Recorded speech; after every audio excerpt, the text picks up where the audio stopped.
जब तक प्रयास करने की बात तो बहुत दूर है, हम लोग उसमें कुछ नहीं कर सकते। तो सबसे जरूरी चीजें हैं कि जानना। इसलिए इस जागरूकता के क्रम में मेरे द्वारा सभी क्षेत्रों का ग्रुप बनाया गया। संविदा संघ प्रयागराज से इस प्रकार से विश्व रिव्यू में ग्रुप बना, और यदि कुछ लोग फेसबुक से जुड़े होंगे तो सारे कार्यक्रम की डिटेल जो है क्रम वाइज, जैसे क्रम इसका चलता जा रहा है, आगे बढ़ रहा है, उस हिसाब से क्रमागत जानकारी उसमें पोस्ट होती है। जो ग्रुप पढ़ते हैं उनको भी पूरी जानकारी लगभग मिल रही है। परंतु आप लोग जो है बैठक का आयोजन किए हैं, ये सुखद क्षण है, इसलिए कुछ जानकारी विस्तृत जो है देना और बहुत आवश्यक है। आपके इस समग्र आंदोलन में जो उत्तर प्रदेश आउटसोर्सिंग संविदा कर्मचारी संयुक्त संघर्ष समिति का निर्माण हुआ है। मित्रों, आप नाम से थोड़ा ध्यान देंगे तो कुछ समझने को मिलेगा।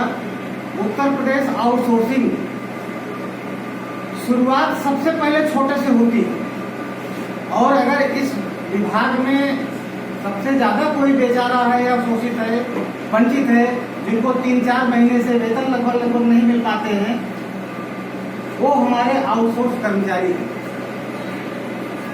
इस पर विद्युत संघ के महामंत्री से हमारी थोड़ा बातचीत भी हुई, परंतु उन्होंने जो तर्क रखा वो तर्क बहुत अच्छा रखा। और सबसे पहले आउटसोर्सिंग कर्मचारियों का नाम पहले संगठन में समिति में रखा गया। लेकिन यह दुर्भाग्य है कि आज आप इस बैठक में ऐसे मध्य में हैं कि यहाँ 3 डिपो, जो प्रयागराज क्षेत्र के 3 महत्वपूर्ण डिपो हैं, और सभी एक दूसरे से उनकी बाउंड्रियां लगी हुई है, लेकिन वायुस्रोत कर्मचारी एक भी यहाँ उपस्थित नहीं है। एक भी नियमित कर्मचारी यहाँ नहीं है। नियमित कर्मचारी वो हैं, लगभग इनकी संख्या प्रदेश में लगभग 300 है, जो मुख्यालय से लेकर के क्षेत्रों में, डिपो में, प्रशासनिक पटलों पर या लिखा पढ़ी कंप्यूटर का काम करते हैं या ठेका से। वर्कशॉप में 2 प्रकार से काम कर रहे हैं। एक जो ITI डिप्लोमा होल्डर जो समानांतर उनकी जो है शैक्षिक योग्यता है, उनमें कुछ विभाग से काम कर रहे हैं और कुछ आउटसोर्सिंग ठेका के माध्यम से काम कर रहे हैं। अभी कदाचित कहीं कहीं डिपो में लगभग 3 से 4 माह हो गया है, आउटसोर्स कर्मचारियों का वेतन नहीं है। पहले तो आप जानिए कि वो पाते कितना है। 6,000 जो कुशल कार्य हैं वो 7,000 या 9,000 के लगभग पाते हैं। जो अफसर हैं उनकी शुरुआत लगभग 5,000 से है। परंतु जागरूकता लोगों में नहीं, कहीं भी समय निकाल करके पहुंचना नहीं चाहते और जानना नहीं चाहते। तो सबसे पहले मैंने ये बात आप लोगों को स्पष्ट रखी, और उन लोगों को भी इस बात की जानकारी दीजिए कि जिसकी जितनी भागीदारी उसकी उतनी हिस्सेदारी। यदि आपकी भागीदारी नहीं है तो आपकी आंदोलन में आप आशा रखिए, तो जिसकी जितनी भागीदारी उसकी उतनी हिस्सेदारी। मैंने शुरू से यह प्रयास किया है कि हम अपनी शाखाओं के गठन में वरीयता के आधार पर नियमित और द्वैत कर्मचारियों को अपने कार्यकारिणी में समायोजित किया जाए और इन्हें प्रभारी या संरक्षक के रूप में उच्च पद दिया जाए, इसलिए कि ये डिपो में ही कार्य करते हैं। शेष वायुस्रोत कर्मचारियों को भी कार्यकारिणी में जगह दी जाए। परंतु दुर्भाग्य है कि हम लोगों के बार बार सचेत करने के बावजूद भी इन लोगों में संचेतना नहीं आ रही है। और दुर्भाग्य तो ये भी है कि हमारे संविदा चालक परिचालक ने भी इतनी जागरूकता का प्रचार प्रसार करने के बावजूद भी उनमें संचेतना नहीं आ रही है। आज इस बैठक में जहाँ तक मैं देख पा रहा हूँ चालकों का अनुपात परिचालकों के अनुपात से अधिक है। यह अनुपात इसका मायने नहीं रखता। जागरूक वो हर कर्मचारी है जो अपने भविष्य के बारे में, जो संगठन के क्रियाकलापों के बारे में जानकारी में रुचि रखता है, और जानकारी जब उसे होती है या कहीं से असंतुष्ट होता है किसी भी मुद्दे पर, तो वो अपनी तर्कसंगत बात प्रस्तुत करके भी उसका निराकरण प्राप्त कर सकता है। हो गया जो मित्रों, 4 जुलाई को समस्त संगठनों में आपको एक जानकारी, भाई साहब बैठे जानकारी समझिए, ये सब फोटो महत्वपूर्ण ग्रुप में आ जाएगी। जिसको ज्यादा समझना होगा उसको थोड़ा समय निकालना पड़ेगा। कुछ जानने और समझने के लिए 10 कदम साथ चलने पड़ते हैं, तो समय भी निकालना पड़ेगा। आपको महत्वपूर्ण जानकारी देंगे कि आपके उत्तर प्रदेश में कुल 21 विभाग हैं, जिसमें संविदा और आउटसोर्सिंग के माध्यम से संविदा कर्मचारियों के रूप में या आउटसोर्सिंग कर्मचारियों के रूप में काम लिया जाता है। यह परिवहन निगम एक ऐसा निगम है जिसमें हम लोग 2009 में संजय भूसरेड्डी के कार्यकाल में विभाग से आ गए। बाकी जो अन्य के लगभग 20 विभाग हैं, या आप 21 विभाग को मान लीजिए, किसी पर चालक परिचालक जो है वह विभाग से हैं। बाकी आउटसोर्सिंग में भी ठेका प्रथा है, निलित कर्मचारियों में भी ठेका प्रथा है। इनकी संख्या लगभग 18 लाख के आसपास है। ये सब महत्वपूर्ण जानकारियां हैं।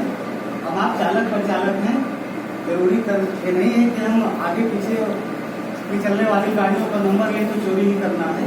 हो सकता है बस भी खराब हो जाए, ऐसी आवश्यकता पड़ जाए, तो जानकारी का रखना वह आवश्यक है।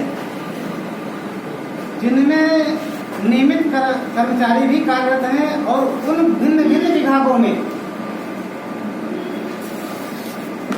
संविदा और आउटसोर्सिंग के माध्यम से कार्य लिया जा रहा है, जिनकी कुल संख्या 18 लाख है।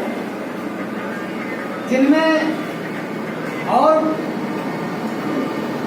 कम्युनिस्ट संगठन है, कुछ भारतीय मजदूर संघ से भी संगठन है, परंतु उनमें सिर्फ 4 संगठन आपकी बैठक में प्रतिभाग किए, जिनमें LAS advance support system 102 108 ambulance,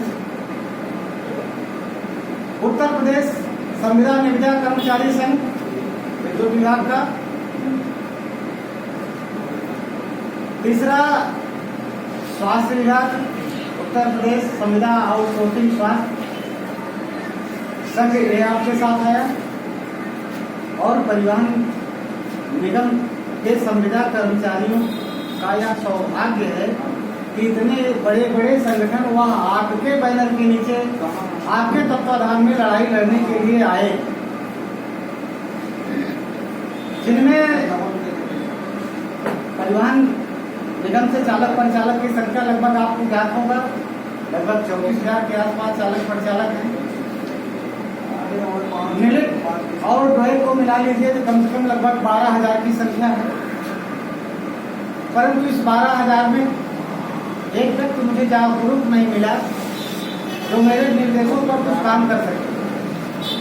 आज तक के जो परिणाम हैं, तो कोई एक व्यक्ति बहुत अकेले प्रयास करके कुछ नहीं कर सकता, लेकिन हाँ यह है कि अकेले व्यक्ति करता रहेगा तो एक न एक दिन कारवां बन जाएगा।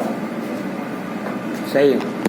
तो इस क्रम में हम आपको जानकारी देंगे कि स्वास्थ्य विभाग एक महत्वपूर्ण सेवा है। विद्युत विभाग यह हम सबकी एक लाइफलाइन है, और उसमें रोडवेज भी आ जाता है। मैंने जो समीकरण बैठाया था, यदि विद्युत, स्वास्थ्य और परिवहन ये 3 संगठन एक हो गए तो 21 छोड़ देंगे, ये तीन पूरे प्रदेश में भूचाल ला देंगे। एक घंटा बिजली चली जाए तो वहां बैठना दिक्कत हो जाएगा। परिवहन एक दिन बंद हो गया, दोपहर में बंद हो गया, हाहाकार मच जाएगा। और स्वास्थ्य एम्बुलेंस कर्मियों ने देखिए हड़ताल की, जिनमें 2 गुट प्रदेश स्तरीय है। एक गुट अंबिका सोनी और अप्रोच का है, और एक गुट और दूसरा जो है वो राजनीति चमकाने में कि एलएस एम्बुलेंस और अप्रोच का जो ग्रुप है यह आपके 7 सितंबर के कार्यक्रम में सम्मिलित होकर के पूरी तरीके से सहभागिता करना चाहता है। देखिए वामपंथी हर जगह है, आपके संगठन में भी वामपंथी है। आपको परिषद एम्प्लॉय सेंट्रल संघ इससे लेना देना नहीं है। आप संविदा हो, संविदा की जो कोई आवाज बने आप उसके साथ खड़े हो, ये आपकी जिम्मेदारी है। संगठन का चुनाव करके आप अपने निर्धारण कीजिए नीतियों में, यह जरूरी नहीं है। और किसी एक सभ्य और जागरूक पुरुष के लिए, कर्मचारी के लिए करते ही ये शोभनीय बात नहीं है। तो ऐसे लोग हर जगह हैं, वो अपनी राजनीति चमकाने के लिए। मत अंबिका सोनी एक प्रदेश अध्यक्ष है,